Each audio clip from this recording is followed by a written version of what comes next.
ಕಬೀರ್ ಸಾಹೇಬ್ರ ಬಗ್ಗೆ ತಿಳ್ಕೊಳ್ತಕ್ಕಂಥ ಒಂದು ತವಕದಿಂದ ನಾನು 1 ವರ್ಷದಿಂದ ಸತ್ಸಂಗದಲ್ಲಿ ಭಾಗವಹಿಸ್ತಾ ಇದ್ದಂಥವನು.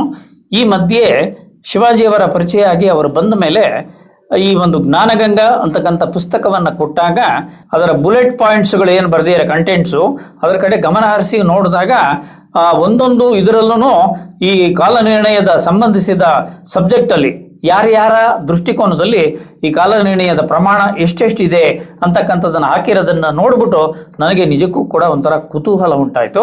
ಅದರ ಬಗ್ಗೆ ಅಧ್ಯಯನ ಮಾಡೋಣ. ಜೊತೆಗೆ ನಾಸ್ಟ್ರಾಡಮಸ್ ಭವಿಷ್ಯವಾಣಿಗಳ ಬಗ್ಗೆ ಉಲ್ಲೇಖ ಮಾಡಿರ್ತಕ್ಕಂಥ ಅಂಶಗಳನ್ನು ಕೂಡ ನಾನು ಆಳಕ್ಕೆ ಒಕ್ಕಿ ಒಂದ್ಸರಿ ಕೂತ್ರೆ ಅದನ್ನು ಗಮನ ಹರಿಸಿ ಓದ್ತಕ್ಕಂಥದ್ದು ಹವ್ಯಾಸ. ಜೊತೆಗೆ ಇಲ್ಲಿ ಹೇಳಿರ್ತಕ್ಕಂಥ ಮಾತುಗಳು ನನ್ನ ಸುತ್ತ ಇರ್ತಕ್ಕಂಥ ಪರಿಸರದಲ್ಲಿ ಹಾಗೆ ನಡೀತಾ ಇದೆಯಾ ಅಂತ ಕೂಡ ಜಡ್ಜ್ ಮಾಡ್ತಕ್ಕಂಥದ್ದು. ನಾನು ಸಾಮಾನ್ಯವಾಗಿ ಯಾರೋ ಏನೋ ಹೇಳ್ಬಿಟ್ರು ಅಂತ ಅದರಿಂದ ಫಾಲೋ ಮಾಡ್ತಕ್ಕಂಥ ಮನುಷ್ಯ ಅಲ್ಲ. ಅವ್ರು ಹೇಳಿರ್ತಕ್ಕಂಥದ್ದಕ್ಕೂ ನನ್ನ ಸುತ್ತು ನಡೀತಾ ಇರ್ತಕ್ಕಂಥದ್ದಕ್ಕೂ ನೇರ ಸಂಬಂಧ ಇದೆಯಾ ಅಂತ ಅಧ್ಯಯನ ಮಾಡಿ ನಾನು ತುಲನೆ ಮಾಡಿ ಅದನ್ನು ಒಪ್ಕೊಳ್ತಕ್ಕಂಥ ವ್ಯಕ್ತಿತ್ವ ನಂದು. ಇದರಲ್ಲಿ ಕಂಟೆಂಟ್ಸು ನನಗೆ ಆಶ್ಚರ್ಯ ಮೂಡ್ತಕ್ಕಂಥ ಕೆಲಸವನ್ನು ಮಾಡ್ತು. ಅದರಲ್ಲಿ ಒಳಗಡೆ ಬರ್ತಿದ್ದ ಹಾಗೆಯೇ ನಾನು ನೋಡಿದೆ, ವೇದಗಳು 4 ಅಲ್ಲ 5. ಈ ಪುಸ್ತಕವನ್ನು ಪೂರ್ತಿ ಓದಿದ ನಂತರ ಅದರ ಬಗ್ಗೆ ನಾನು ಮಾತಾಡ್ತಕ್ಕಂಥ ಪ್ರಾಮಾಣಿಕ ಪ್ರಯತ್ನವನ್ನು ಮಾಡ್ತೀನಿ.